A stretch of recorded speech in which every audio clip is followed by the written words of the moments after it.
All right. Happy Friday, everybody. Another episode of the Clone Wars has come out this week, and we are returning with the rescue of Echo on Skako Minor. And when I say rescue, I do mean rescue. Excuse me. So I figured out how I'm going to do these. I'm going to give like a short little synopsis of the plot of the episode and trying to avoid spoilers best I can. And then give you some thoughts or whatever else I might have to say.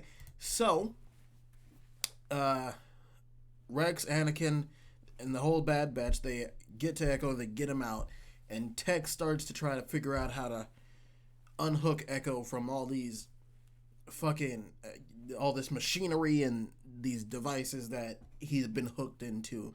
If you saw the last episode, you know what I mean. It's horrific.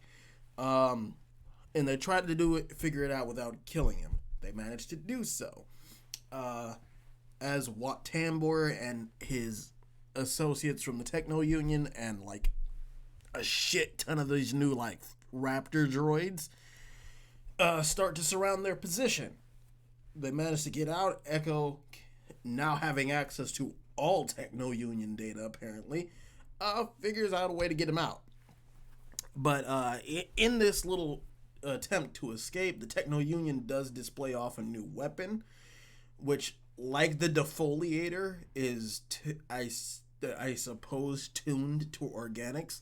The room was empty when they got it when it was released, so I don't know if it was just meant for organics or could it harm droids. But they call it the Decimator. It's like It almost looks like one of those Imperial interrogation droids, just like more sleek, and it spews electricity to just murder anything in the room. It's actually pretty cool. While trying to escape, we figure out that these raptor type droids, they can fly. If there has been any exemplification of they fly now, it's that. And it's weird because the Techno Union has made droids that can fly before. There are some B2s that have jetpacks, some B1s that have jetpacks. Vulture droids are obviously just fully autonomous droids, but they're fighters and can walk on their wings for like perhaps a ground battle. But they just went all out. They gave these things wings. It's amazing. But they end up escaping the Techno Union city. I think it's called Skrull or something of that nature. And end up back at the Poltech village. I'm not going to tell you how they escape. They just do. It's pretty fun.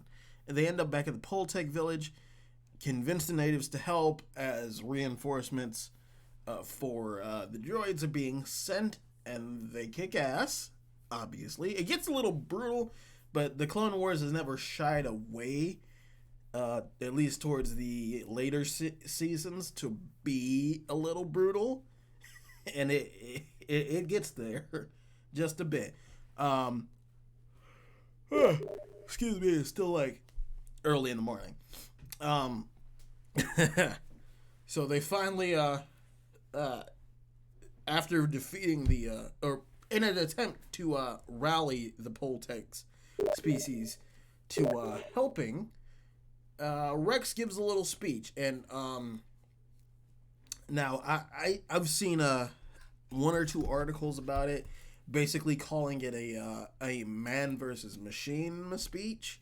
Which technically that's what the whole series is about, but I think it's a little reaching because it's not like Star Wars has never had cyborgs before. And that's essentially what Echo is. If you remember Lobot from the original trilogy, Anakin Skywalker himself is a cyborg. He has one, at this point, one cybernetic arm. And by the time he becomes Darth Vader, he has more cybernetics. So I don't see why some of these articles are sort of making it out as if like this has never been explored before, because it most certainly has. most of the Techno Union, when they're not on their home planet, are in rebreathers and pressure suits. So that they're almost an entire race of cyborgs when they need to be. I don't know what it's like on their home planet, but we don't see them there almost ever. Same with Keldor, because Plo Koon has to wear a rebreather because he's not used to the atmosphere of other planets and will not survive there without it. Thankfully, that allows him to survive in space for a little bit, but just examples. Other than that, they do very much get out of there. They can find their way off the planet. Wat Tambor does say some crypticness at the end, that they're going to find a way to fix their profit margin, because Echo was a resource that apparently provided a lot of profit. I don't know what that means. It seems like it's kind of foreshadowed for the next episode, but I don't know. We can start getting into Ahsoka stuff now or later. I'm not sure, because I don't work for Lucasfilms, unfortunately. I would kill to work for Lucasfilms. But other than that, we'll just have to see what happens in the next episode. I'm not entirely sure, but I'm excited to see what's going on.